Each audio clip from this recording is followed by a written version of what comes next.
Bonjour tout le monde, je suis ravi de vous retrouver dans cette nouvelle vidéo dans laquelle je vais faire la correction de cet exercice.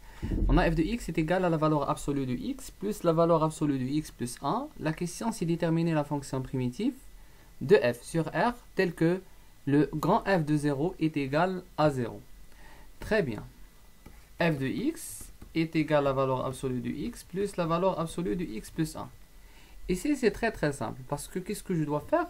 Je dois faire la distinction des cas. Ça veut dire que je dois discuter les cas. Le x plus 1, le signe de x et le signe de x plus 1 parce que c'est très important car la fonction il contient des valeurs absolues. Très bien. Si je prends le x plus 1 est égal à 0, il s'annule en x est égal à moins 1. Très bien.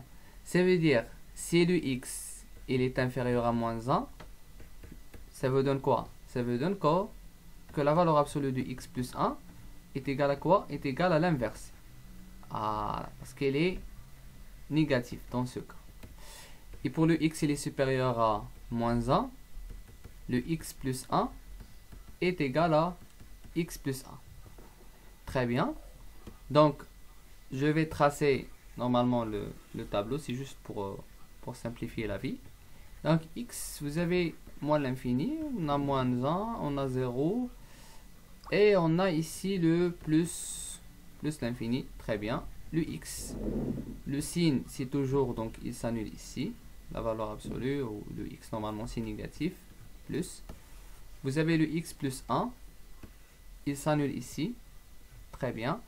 Négatif, plus.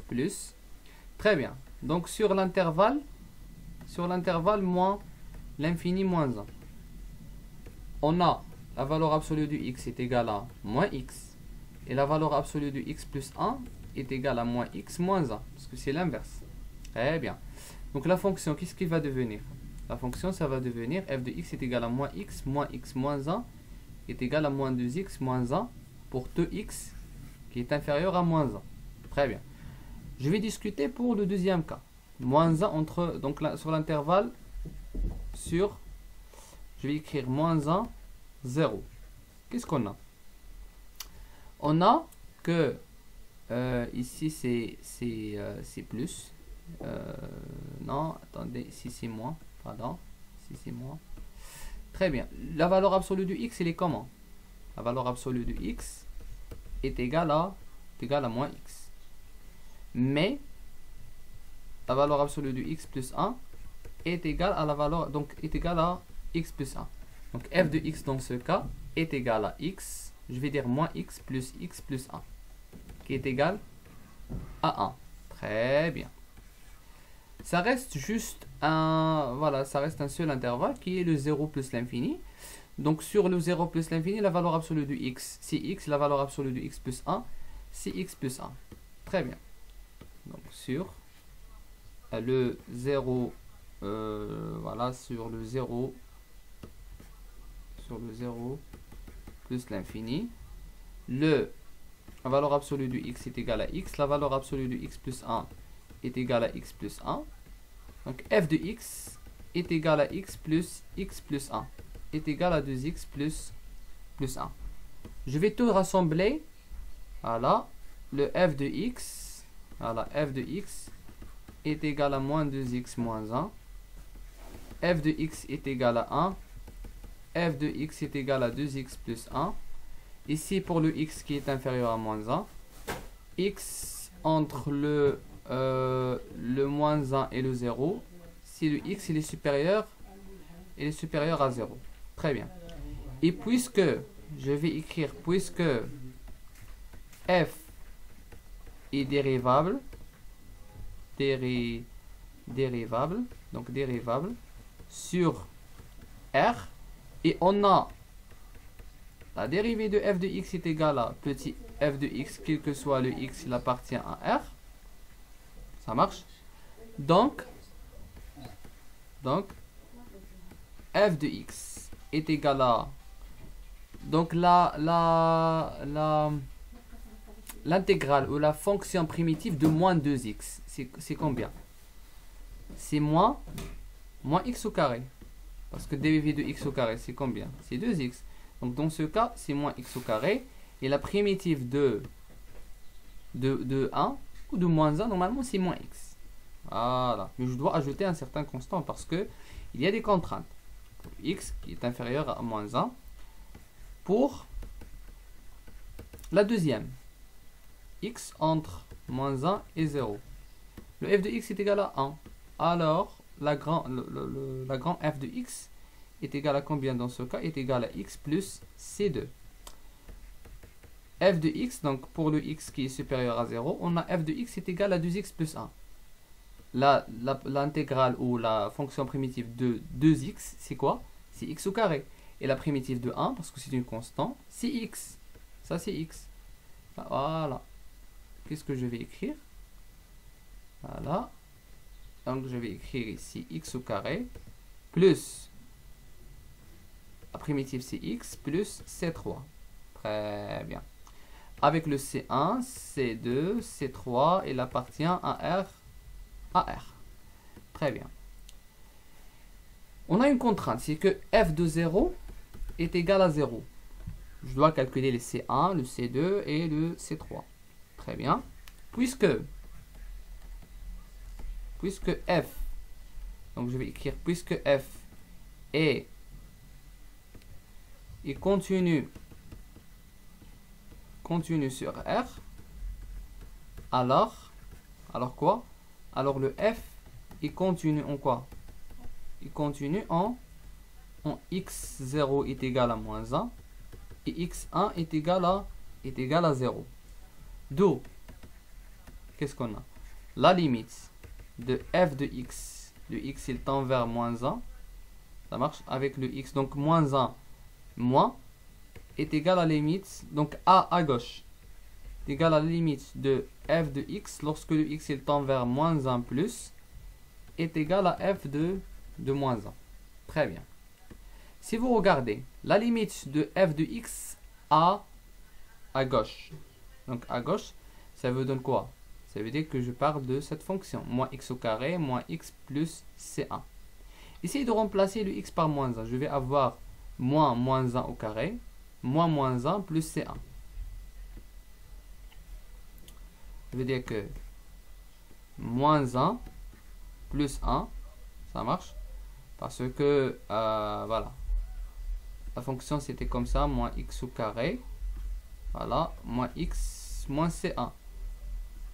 Le x au carré c'est toujours positif, donc ça vous donne 1, mais avec le moins c'est moins 1, et moins 1 c'est c1. Et avec le moins c1.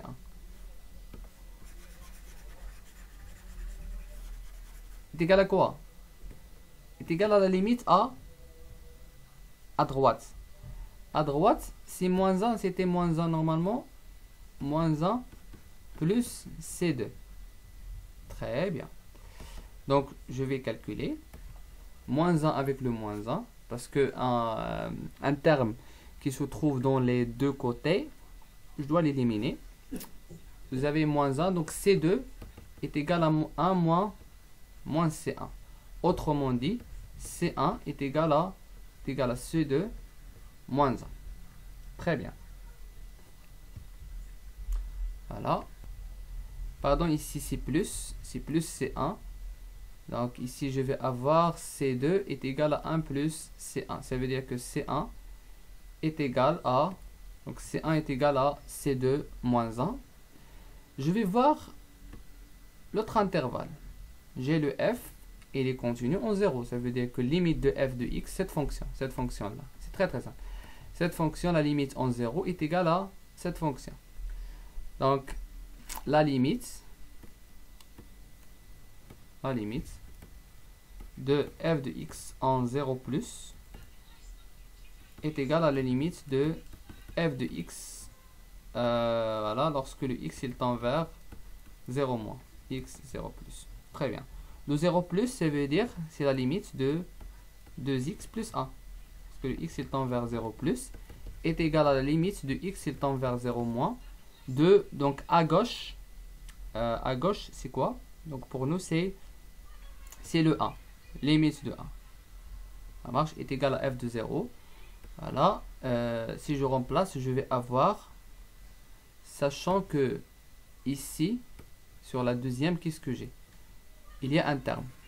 Il y a un terme de, voilà, de C2. Ici, c'est C2.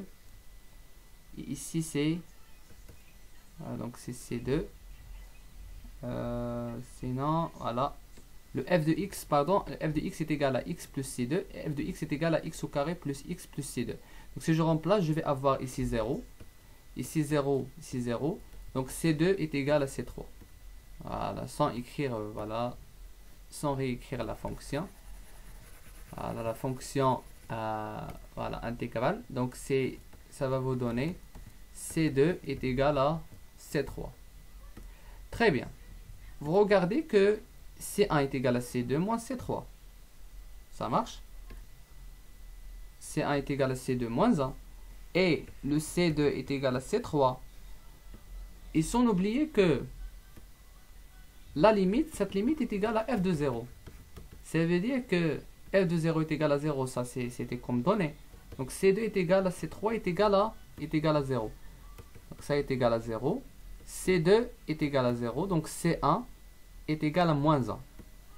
Très bien. C1 est égal à moins 1. C2 est égal à 0. C3 est égal à 0. Donc, qu'est-ce que je dois écrire? Donc, le f de x est égal à moins x au carré moins x moins 1. Donc le C1.